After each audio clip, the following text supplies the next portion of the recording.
उत्तराखंडच्या उंच पर्वतरांगांमध्ये एक प्राचीन शिव मंदिर आहे, मुक्तेश्वर महादेव मंदिर। इथे फक्त भक्तांचंच नाही तर रहस्यांचंही वास्तव्य असल्याचं लोक म्हणतात। हो, इथे रात्री ऐकायला मिळतात अनाहूत आवाज आणि अदृश्य पावलांचे ठसे। येथील स्थानिक लोक सांगतात की मध्यरात्रीनंतर मंदिरात आपोआप घंटानाद सुरू होतो। कोणतंही मानवी अस्तित्व नसताना मंदिरातून भगवान शंकरांच्या मंत्रांचा आवाज घुमतो। अनेकांनी तर सांगितलंय की पर्वतावरून चालताना त्यांच्या शेजारी कुणीतरी चालते असं जाणवतं, पण वळून पाहिलं की तिथं कोणीच नसतं। काही भक्तांना तर मंदिरात प्रवेश करताना अनोळखी सावलींची जाणीवही झाली। ही फक्त श्रद्धा आहे की खरंच इथे अलौकिक शक्ती आहे, कोणालाही माहिती नाही। वैज्ञानिक मानतात की हे फक्त इको किंवा वाऱ्याचा परिणाम आहे।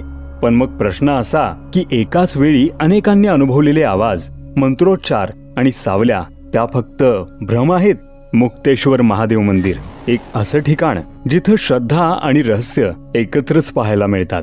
शिवभक्त मानतात की इथे महादेव स्वतः जागरूक आहेत आणि काही लोक अजूनही या ठिकाणाला अलौकिक शक्तींचं निवासस्थान मानतात। तुम्हाला काय वाटतं? ही फक्त भक्तांची आस्था आहे की इथे खरंच महादेवांचं अस्तित्व आहे? कमेंट मध्ये नक्की सांगा। हर हर महादेव।